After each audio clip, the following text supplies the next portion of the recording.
राष्ट्रीय लोकतांत्रिक पार्टी के सुप्रीमो और नागौर सांसद हनुमान बेनीवाल जोधपुर पहुंचे, जहां उन्होंने अखिल भारतीय आयुर्विज्ञान संस्थान यानी एम्स जोधपुर में आयोजित संस्थागत बोर्ड यानी आईबी की एक महत्वपूर्ण बैठक में भाग लिया।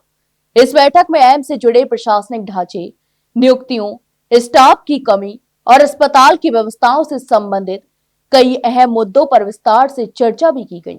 बैठक के बाद मीडिया से बातचीत में बेनीवाल ने कहा कि एम्स के सुचारू संचालन और पारदर्शिता बनाए रखने के लिए एक ठोस निर्णय लिए जा रहे हैं। हनुमान बेनीवाल ने बताया कि बैठक में यह निर्देश दिए गए हैं कि 100 लोगों के इंटरव्यू आईबी की अनुमति के बाद ही लिए जाएंगे, ताकि नियुक्ति प्रक्रिया में पारदर्शिता बनी रहे और किसी तरह की अनियमितता की गुंजाइश न रहे।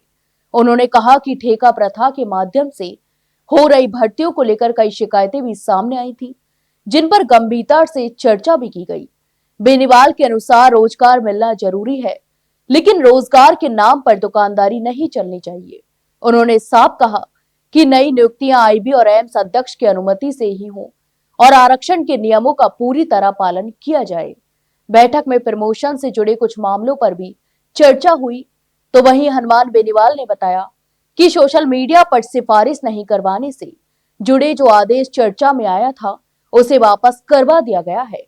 इसके अलावा भ्रष्टाचार और अन्य अनियमितताओं के मामलों पर भी गंभीर मंथन किया गया।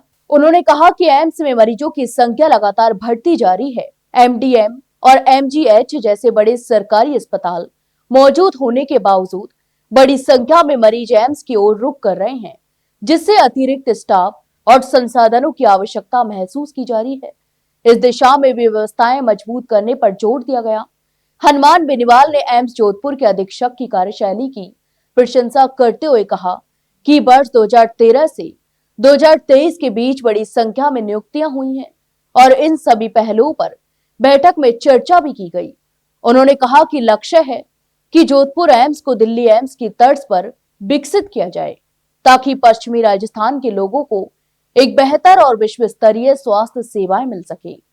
केंद्रीय मंत्री और जोधपुर सांसद गजेंद्र सिंह शेखावत द्वारा जोधपुर ग्रामीण एसपी नारायण तोगस को लेकर लिखे गए पत्र के सवाल पर हनुमान बेनीवाल ने कहा कि उन्हें इस बारे में कोई जानकारी नहीं है। वहीं राजस्थान की कानून व्यवस्था को लेकर उन्होंने राज्य सरकार पर एक तीखा हमला बोला। बेनीवाल ने कहा कि प्रदेश की कानून व्यवस्था वेंटिलेटर पर है और आम जन खुद को असुरक्षित महसूस कर रहा है। राजनीतिक मुद्दों पर बोलते हुए उन्होंने दावा किया कि दिल्ली में मुख्यमंत्री बदलने को लेकर चर्चाएं चल रही हैं, लेकिन गुटबाजी के चलते कोई स्पष्ट फैसला नहीं हो पा रहा है।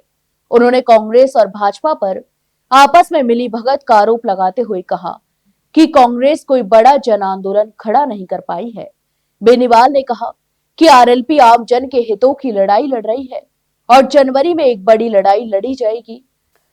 विधायकों के कथिंग स्टिंग ऑपरेशन पर टिप्पणी करते हुए बेनीवाल ने कहा कि उनका लक्ष्य वर्ष 2028 है और उसी दिशा में वे अपनी राजनीतिक रणनीति भी तैयार कर रहे हैं।